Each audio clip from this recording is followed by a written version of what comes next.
I'm here because I have a very important message.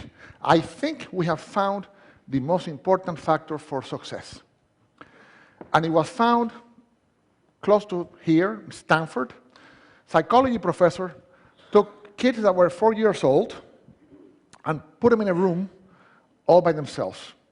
And he would tell the child, a 4-year-old kid, Johnny, I'm going to leave you here with a marshmallow for 15 minutes. If after I come back, this marshmallow is here, you will get another one. So you will have 2. To tell a 4-year-old kid to wait 15 minutes for something that they like is equivalent to tell us, we'll bring you coffee in 2 hours. Exact equivalent. So, what happened when the professor left the room? As soon as the door closed,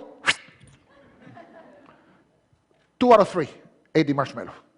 5 seconds, 10 seconds, 40 seconds, 50 seconds, 2 minutes, 4 minutes, 8 minutes. Some lasted 14 and a half minutes. Couldn't do it. Could not wait.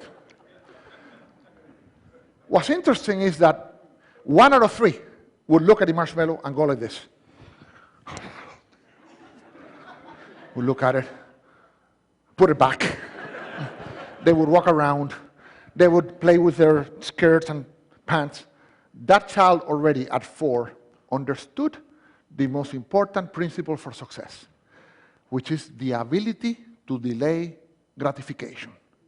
Self-discipline, the most important factor for success. 15 years later, 14, 15 years later, follow-up study. What did they find? They went to look for these kids who were now 18 and 19, and they found that 100% of the children that had not eaten the marshmallow were successful. They had good grades, they were doing wonderful, they were happy, they had their plans, they had good relationship with the teachers, students, they were doing fine. A great percentage of the kids that ate the marshmallow, they were in trouble. They did not make it to the university, they had bad grades, some of them dropped out, a few were still there with bad grades, a few had good grades. I had a question in my mind. Would Hispanic kids react the same way as the American kids? So I went to Colombia, and I reproduced the experiment, and it was very funny. I used 4, 5, and 6 years old kids. And let me show you what happened. Hasta para un niño de 4 años, es atractiva la idea de tener el 100% de retorno a la inversión en 15 minutos. Sin embargo, algunos de ellos, tan pronto la puerta se cerró, se comieron el marshmallow inmediatamente.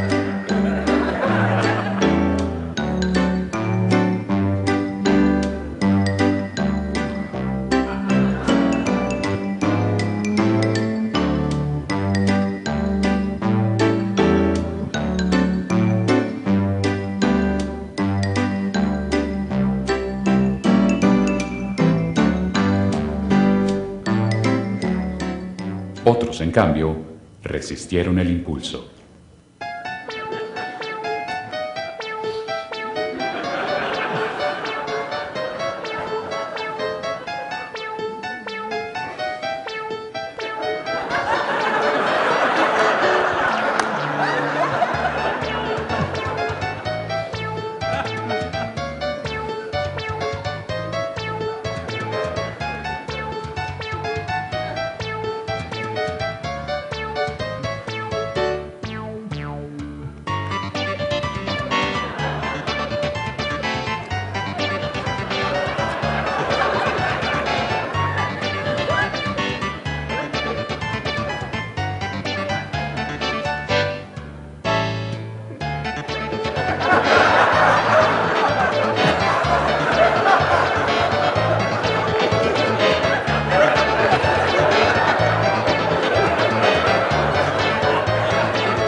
So, what happened in Colombia? Hispanic kids, 2 out of 3 ate the marshmallow, 1 out of 3 did not. This little girl was interesting. She ate the inside of the marshmallow. In other words, she wanted us to think that she had not eaten it, so she would get 2, but she ate it. So we know she'll be successful, but we have to watch her. Okay? She should not go into banking, for example, or work in a cash register, but she will be successful. And this applies for everything, even in sales. The salesperson that a customer says, I want that, and say, okay, here you are, the person ate the marshmallow. If the salesperson said, wait a second, let me ask you a few questions to see if this is a good choice, then you sell a lot more. So this has applications in all walks of life. I end with the Koreans did this. You know what? This is so good. We want a marshmallow book for children. And we did one for children, and now it's all over Korea. They're teaching these kids exactly this principle, and we need to learn that principle here in the States because we have a big debt. We're eating more marshmallows than we're producing. Thank you so much.